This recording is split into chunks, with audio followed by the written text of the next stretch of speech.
Boa tarde, ouvintes da Rádio Teletema, do programa Espaço da Inclusão e do programa Teletema Cast. Eu sou Carol Antunes, começa agora mais um Por Dentro do Teatro. E hoje vamos conversar com ela, que é atriz, cantora, dubladora, Silvia Salusti. Boa tarde, Silvia, tudo bem? Boa tarde, Carol. Boa tarde a todos. Em primeiro lugar, muito obrigada por esse convite tão especial.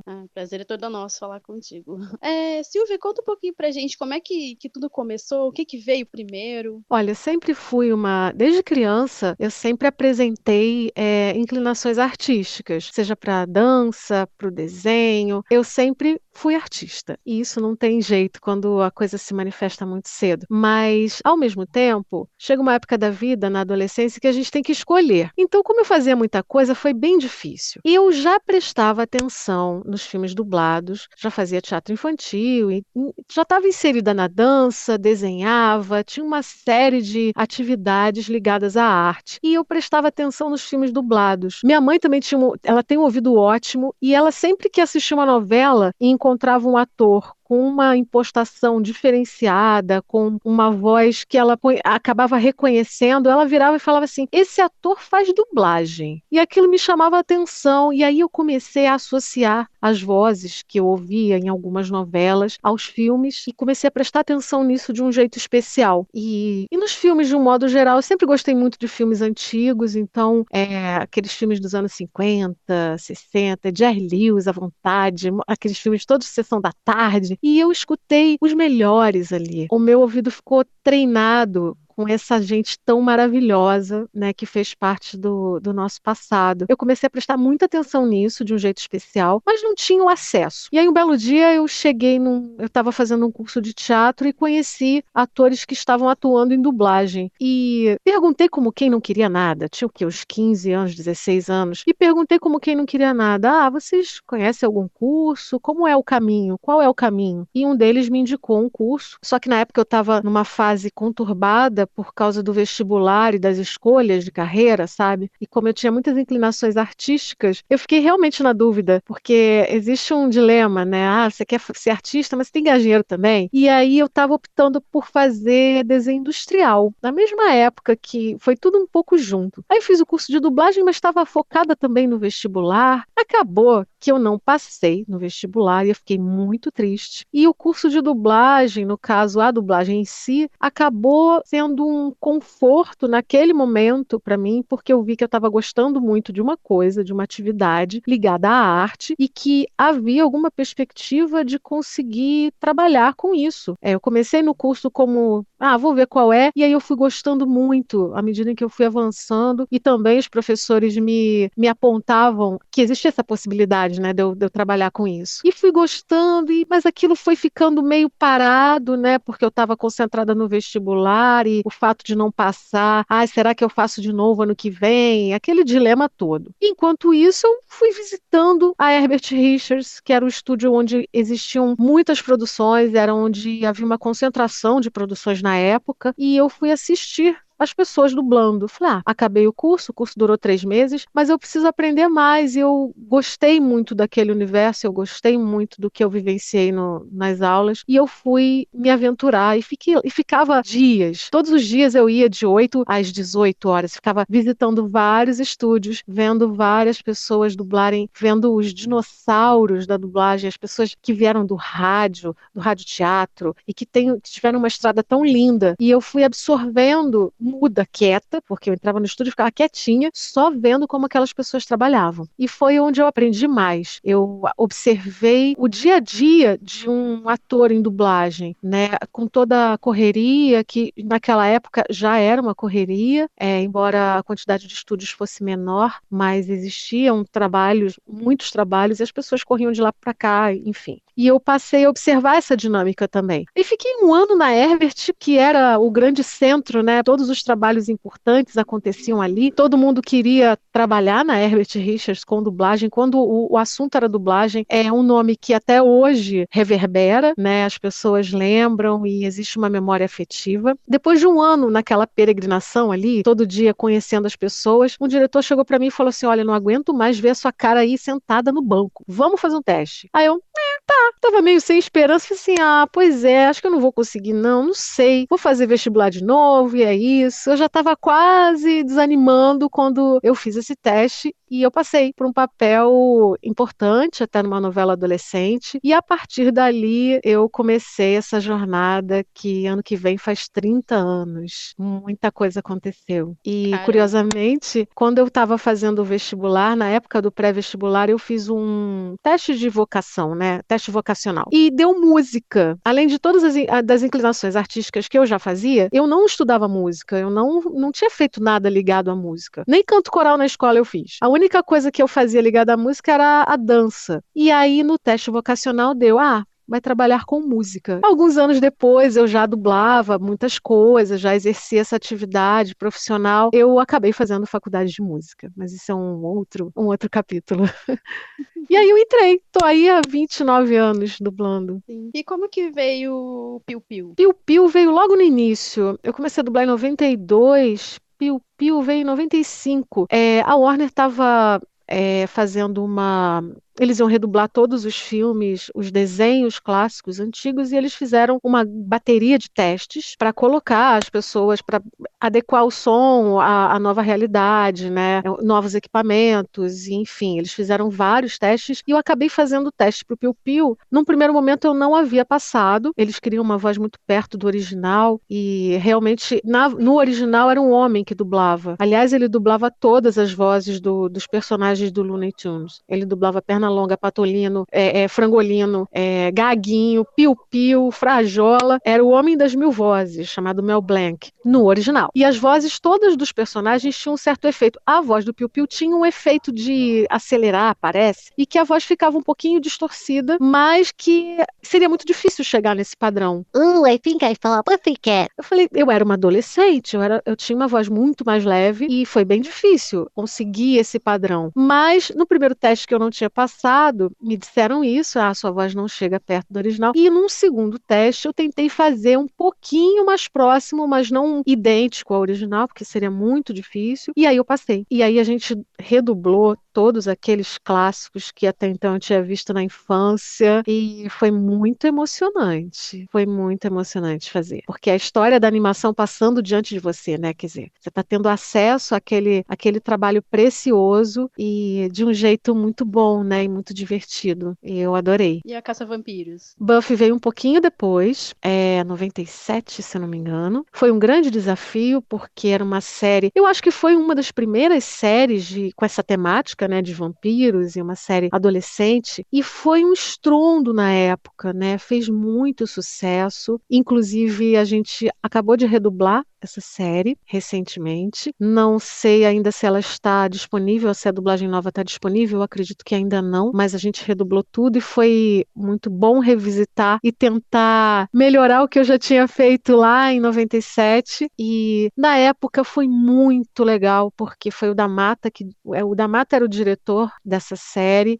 E eu lembro que foi um grande desafio para mim, porque a gente dublava junto no passado, né? Quando eu comecei a dublar, todos os dubladores ficavam na mesma bancada e a cena era gravada por todos ao mesmo tempo. Hoje em dia a gente grava cada parte separada, mas na época não. E eu lembro que eu ficava muito nervosa quando eu tinha algum dublador muito experiente ao meu lado e eu tremia, eu ficava nervosa porque eu não queria errar. Se eu errasse, a cena teria que ser refeita, dependendo da cena, ela teria que ser refeita do início. Imagina, 6 pessoas dentro do estúdio falando ao mesmo tempo. Se um erra, volta tudo, faz tudo de novo. Era muito difícil, principalmente para quem estava começando. E eu estava começando. Então, o que eu comecei a fazer? Na época podia fazer isso, né? Hoje em dia não pode mais, por sigilos e tal, que os estúdios exigem e é natural. Mas na época não tinha isso, eu levava a fita para casa com o script e eu ia estudando, ensaiando, estudando, marcando as minhas pausas. Quando eu chegava no estúdio para fazer, a coisa fluía muito melhor, porque eu já conhecia, eu já tinha marcado e eu não ficava tão nervosa com o Damata dirigindo, né? Porque o Damata era um monstro, ele era uma grande escola. Trabalhar com ele era um aprendizado gigante e eu ficava com medo dele me dar bronca. Então eu fazia isso. Ele adorava no final das contas, porque eu chegava com tudo bonitinho já, né? Era só ensaiar uma vezinha e gravar que estava tudo certo. Eu já tinha ensaiado em casa, né? Praticamente. Então Buffy foi uma grande escola para mim também nesse sentido, né? Foi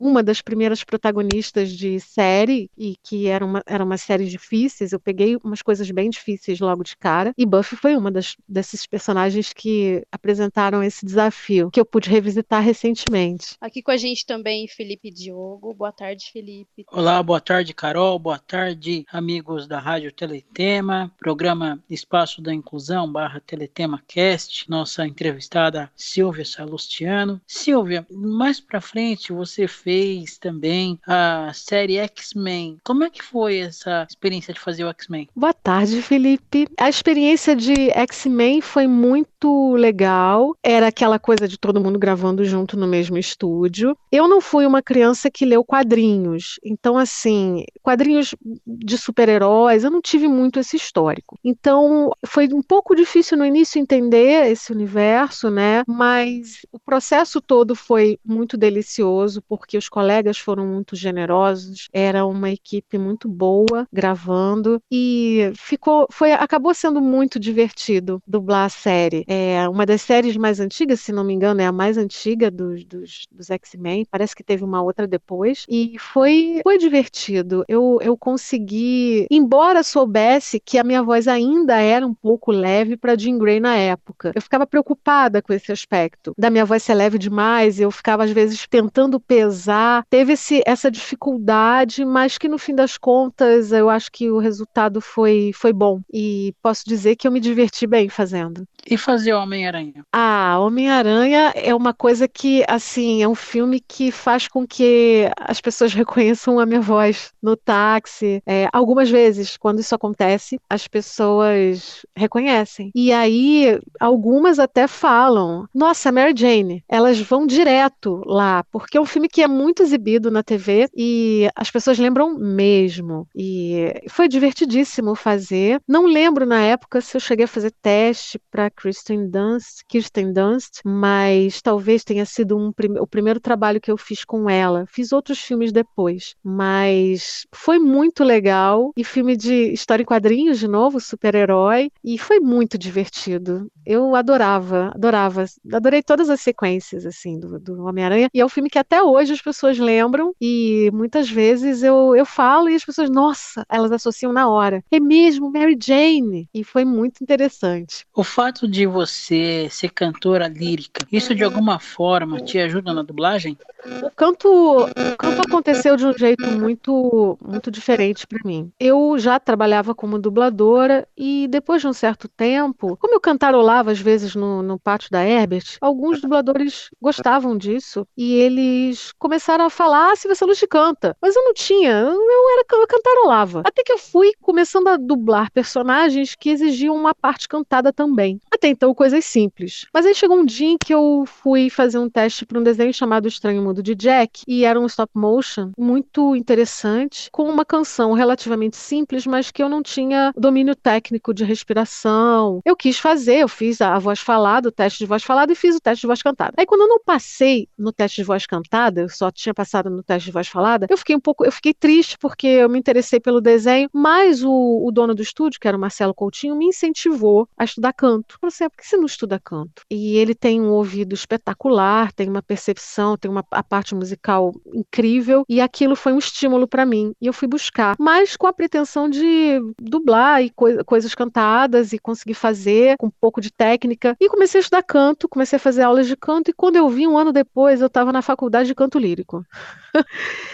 E aí eu fiz a faculdade, me formei, e foi um embasamento muito importante que eu uso até hoje para me acompanhar tecnicamente nos momentos em que eu preciso cantar. Então, foi muito importante e é muito importante para a minha formação, tanto de voz cantada quanto de voz falada, porque o canto melhora muito a qualidade de emissão, respiração e tudo que diz respeito ao nosso aparelho fonador. Então, eu acho que a voz é um grande professor. e ela me ensina todos os dias. A voz, ela entrega o seu estado emocional, entrega várias características e sentimentos, e a gente precisa estar atento para escutar. Então, o canto tem essa importância para mim. Até hoje eu estudo, eu procuro me aperfeiçoar, e é isso. A base do canto lírico, ela é para o cantor o que é mais ou menos a base do balé clássico para o bailarino. Então, eu faço um pouco essa comparação, né? É uma grande escola. E como que você está vendo o momento da dublagem atual no Brasil, né? Essa questão de você dublar em casa em relação antigamente, antes da pandemia, que você ia para o estúdio, agora talvez aí voltando aos poucos. Queria que você falasse um pouco sobre isso.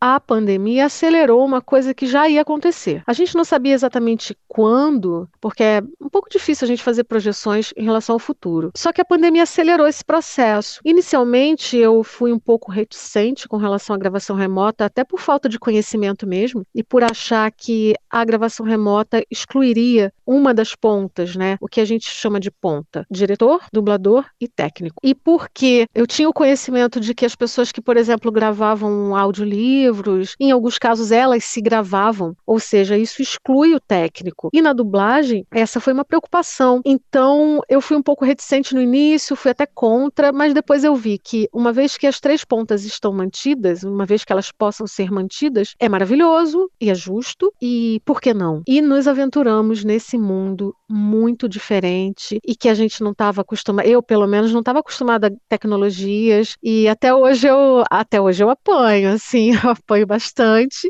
Mas a gente conseguiu superar essa dificuldade, a gente vem conseguindo, a gente vem se aprimorando nisso. Aconteceu num momento muito difícil do planeta, né, como de um modo geral, e onde os profissionais da voz tiveram que se adequar, precisavam daquele recurso para se manter, e foi fundamental. E à medida em que o trabalho vai voltando com toda a segurança ao presencial, eu acredito que o remoto tenha vindo para ficar e para ser também uma forma de trabalho, além do trabalho presencial. Ele veio para ficar e eu sou muito grata, realmente, a ter conseguido montar o meu home studio, a trabalhar com isso, que isso tenha sido viabilizado para nós, né? Eu mesma montei o meu home studio, peguei, uma vez que eu vi que aquilo era necessário e eu estava isolada em casa, eu estava só em casa, né, não saía, e falei, vou fazer o meu próprio home studio. E aí peguei algumas coisas de marcenaria, alguns conhecimentos, amigos meus que trabalham com isso, que fazem aquela coisa do faça você mesmo. Eu peguei e fiz a minha própria cabine de gravação e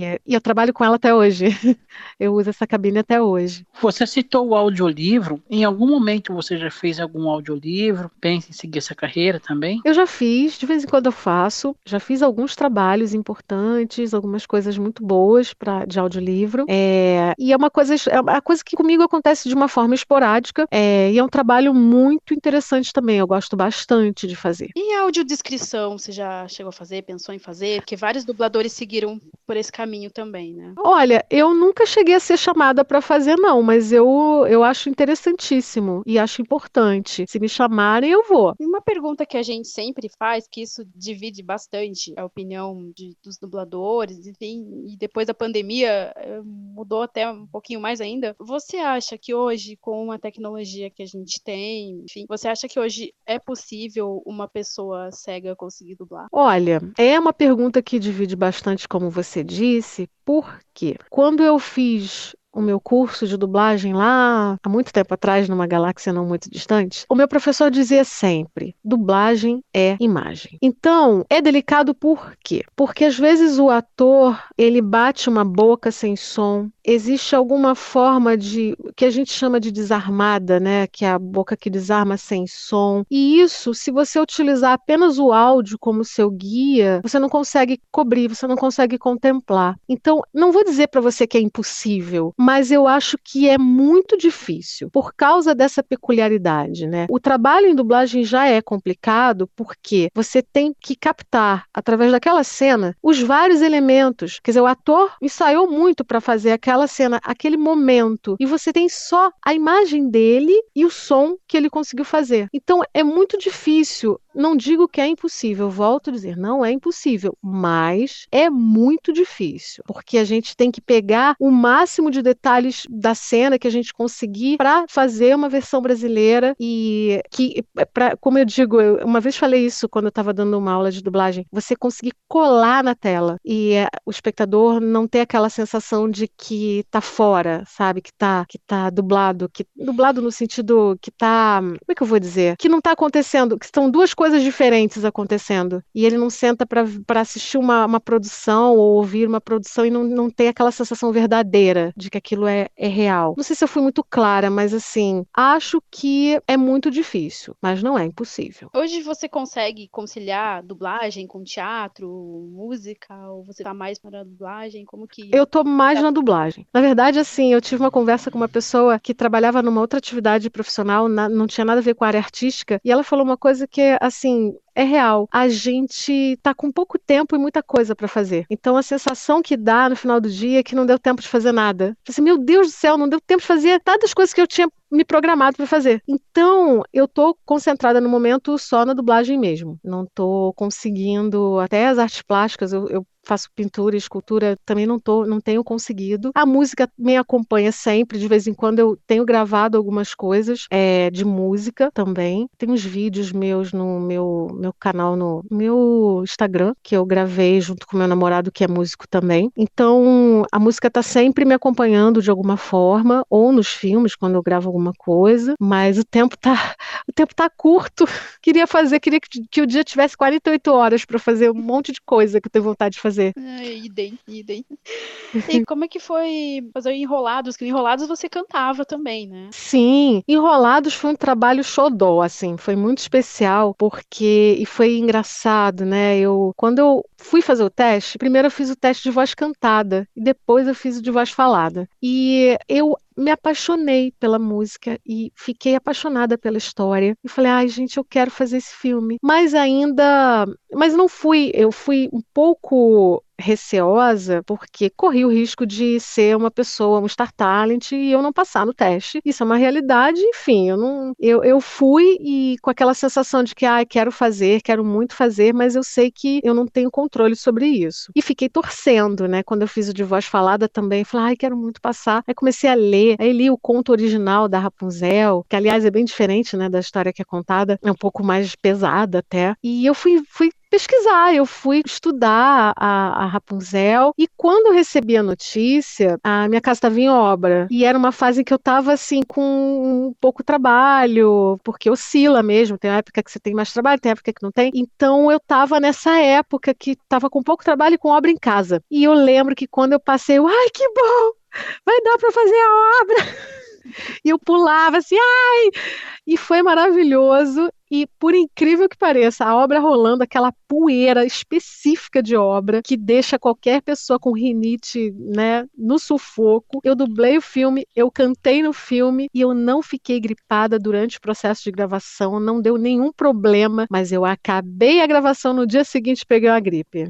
Foi impressionante. Mas foi um trabalho lindo que eu carrego até hoje. Teve a série, né, o Enrolados Outra Vez, a série que foi a história depois do filme, e que é muito legal também. Eu amei fazer, e a parte musical nem se fala, né? Porque as músicas são belíssimas e é um trabalho referência, né? É uma princesa Disney, né, gente? Princesa Disney é tudo de bom. E a princesa tem tudo a ver comigo, porque ela tá lá na torre e ela pinta, ela faz várias coisas, né? Eu falei, gente, eu dublo a princesa certa, meu Deus. Tô com a princesa que é a minha cara. E é um xodózinho, é muito xodó. Tem um filme que eu gosto bastante também, que é o Diário de uma Babá. Diário de uma Babá, ai, me lembra, porque eu não tô lembrando.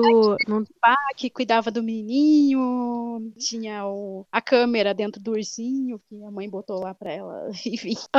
Olha, eu realmente não tô lembrando desse filme, eu acredito que eu tenha, claro, você tá dizendo, eu fiz, mas tem muita coisa que a gente não consegue lembrar. É engraçado, porque é muita produção ao longo de tanto tempo. Da tarde. Não sei se Mas que bom que, assim, algumas pessoas falam, esse trabalho me marcou, eu gostei bastante, e às vezes me dá um branco, assim, eu falei, como agora, por exemplo, eu não tô lembrando, mas assim, eu vou até olhar depois e vou lembrar, pois é, olha só, tem tanto tempo que eu dublei esse filme que eu não lembro, parece que é coisa de, me te dá besta, né? Mas não é que a gente acaba apagando mesmo, uma coisa ou outra você não lembra, tipo, teve uma vez que eu tava em casa, eu tava fazendo alguma coisa, e a TV tava ligada, e aí eu ouvi uma voz familiar, assim, eu falei, ué, isso. Eu fui olhar a tela, era eu que tinha dublado uma coisa, um trabalho, e eu falei, gente, eu não lembro disso. Era bem antigo, eu não lembro disso, meu Deus. Aí eu fui pesquisar o nome do filme e tal, e aí descobri onde eu tinha dublado, com quem, blá, blá, blá, e aí veio tudo, aí veio a lembrança toda. Mas quando eu ouvi, eu falei, gente, fui eu que fiz, caramba. Acontece, é muita coisa, e tá tudo mudando tão rápido também, né? E a gente acaba não lembrando de alguns trabalhos, e é normal. Quando você está no mercado, na rua, que o pessoal te reconhece, eles pedem muito para você fazer as vozes? Olha,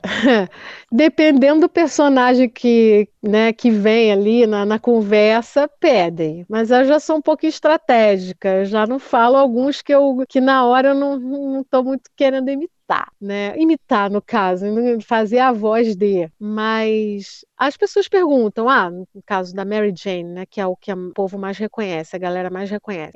Eles falam, fala aí como é que ela faz. Eu falo, gente, a minha voz, eu não mudo muita coisa não, é isso aqui, né? Aí eu falo uma palavrinha assim, Peter, aí a pessoa já, meu Deus, parece que acende uma coisa, ela lembra. É um jeito específico de falar e a pessoa lembra. Acontece de vez em quando, né? À medida em que você vai trabalhando há mais tempo, vai acontecendo com um pouco mais de frequência. Teve uma vez que eu recentemente cheguei na farmácia, eu estava com a máscara, e com máscara você tem que falar mais alto, né? Porque já é complicada a emissão. Então eu tive que falar um pouco mais articulado, um pouco mais projetado do que se eu tivesse sem máscara. E o rapaz que estava trabalhando no balcão da farmácia reconheceu na hora a Mary Jane. E aí ele falou, eu preciso perguntar. Aí eu já olhei e falei, já sei, acho que eu já sei o que ele vai dizer. Você dubla a Mary Jane. Aí eu falei, e você tem um ótimo ouvido, porque eu tô de máscara. Ele falou, não, mas veio agora, porque parece que a máscara faz um filtrinho, sabe? E aí parece que você tá na televisão, assim, tá diante da televisão. É uma coisa engraçada. E aconteceu há pouco tempo, né? E aí ele foi perguntando outras coisas que estavam além da receita. Eu falei, olha, eu preciso ir, né? E que ele queria ouvir a voz mais vezes. Em algum momento, assim, as crianças pedem para você fazer o piu-piu? Você já passou por uma situação, alguma cena, assim?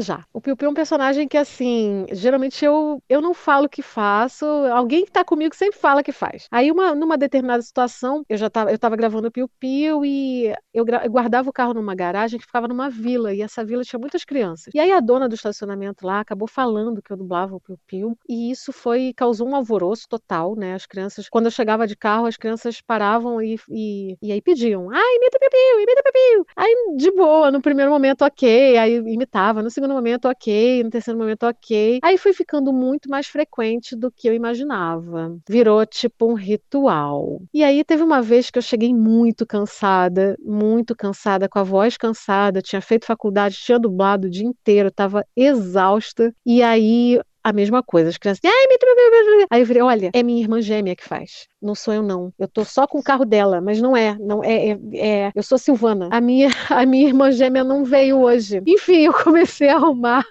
umas desculpas, até que uma criança ficou muito revoltada e falou, mentira, é você sim, você não quer fazer. Enfim, deu um probleminha por conta disso, né? Mas teve uma outra vez também, eu fui comprar uma pia, olha que louco. Aí tava com uma tia minha, fui comprar uma pia, e aí o cara da entrega falou assim, olha, eu vou poder cortar a sua pia e tal, que era uma pia de mármore, sei lá. Eu vou poder cortar, mas não vou poder entregar hoje não. E só que a obra estava acelerada, né? E a minha tia estava cuidando dessa parte da obra, ela falou, moço, o senhor não sabe quem ela faz, quem ela dubla. Eu falei, pronto, socorro. O senhor não sabe quem ela dubla. Ela dubla, sabe quem? O Piu Piu. Meu Deus. Aí eu tive que imitar na marmoraria. Mas acontece, né? E aí a pia foi entregue no mesmo dia. Né? Ela tá vendo só? Ajudou. Então são casos engraçados, assim, com o piu-piu mesmo, que pedem É, para imitar. tem uns casos os lado bom e o lado complicado, né? Faz parte da profissão. É, tem. Como toda Carol. profissão, né? E como que é hoje com esse negócio das redes sociais, né, pra você? Porque antes, né, os dubladores ninguém sabia muito quem era, né? E hoje todo mundo tem rede social. Se você não tem, o povo te cobra. Por que que você não tem Instagram, Facebook? Como que é isso pra você hoje? Olha, eu sou muito discreta na rede social, eu publico muito pouco, assim, publico pouca coisa. Na verdade, eu não tenho muito tempo de ficar interagindo na rede social. Eu até queria ter mais tempo para me dedicar, mas realmente não dá. Então, é uma questão de tempo mesmo. E hoje em dia, as caras das vozes estão aí, né? É uma forma de reconhecimento, é uma forma de acesso, né? As pessoas não tinham acesso a isso antigamente, era um mistério. As caras das vozes. E hoje em dia todo mundo sabe, todo mundo conhece, tem as fotos e tem o Instagram, Facebook, enfim, as diversas redes sociais. Eu publico bem pouco. Hoje em dia a gente tem a questão do sigilo, então a gente tem que ter muito cuidado, não pode falar sobre as coisas que ainda estão acontecendo,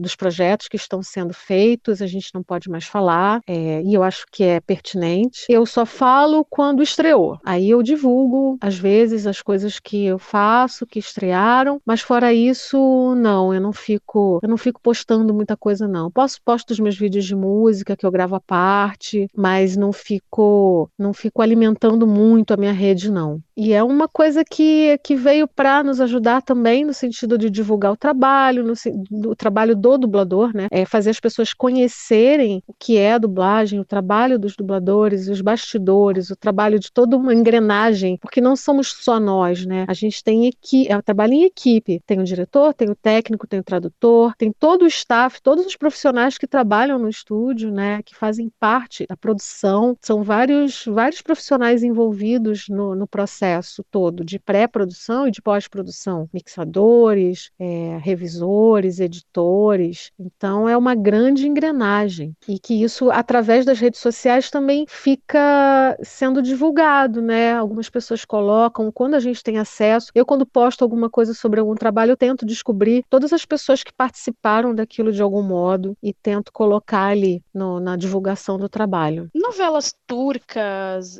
assim, você já fez também? Porque tem muita diferença, né, da turca pra mexicana, enfim. Olha, eu não lembro, tem muito tempo que eu não faço novela, muito tempo que eu não faço novela mexicana, não lembro se eu cheguei a fazer alguma novela turca. O idioma é já é de cara uma coisa, um fator que dificulta bastante, um idioma que eu não conheço, turco, acho bem difícil, e é um desafio ao mesmo tempo, né? Porque é um idioma completamente diferente do que a gente está acostumado a ouvir, do que chega aos nossos ouvidos, né? Em termos de inglês, francês, é um idioma, para mim, pelo menos, é um idioma distante. Então é difícil. Dublar novela turca não é fácil, não. Bom, da minha parte, eu gostaria de agradecer a dubladora Silvia Salustiano, falando aqui conosco na Rádio Teletema, programa Espaço da Inclusão / Teletema Cast. Eu também quero muito agradecer aí sua disponibilidade, seu tempo aí com a gente. Muito obrigada mesmo. E, né, deixar aí suas considerações finais. Se quiser também deixar redes sociais, fique à vontade. Sim, obrigada, Carol. Obrigada, Felipe, pela oportunidade de falar com vocês, que tem um trabalho tão importante, tão bonito. O meu carinho aos fãs também, e que acompanham todo esse trabalho que vocês fazem. E a minha rede social mais atuante é o Instagram, que é Silvia_Salusti, Silvia com Y. E é isso. Mais uma vez, muito obrigada pelo convite e vida longa ao canal de vocês, a todos os canais pelos quais vocês se comunicam com os espectadores. Silvia Salucci conversou com a gente no Por Dentro do Teatro, programa Espaço da Inclusão / Teletema Cast.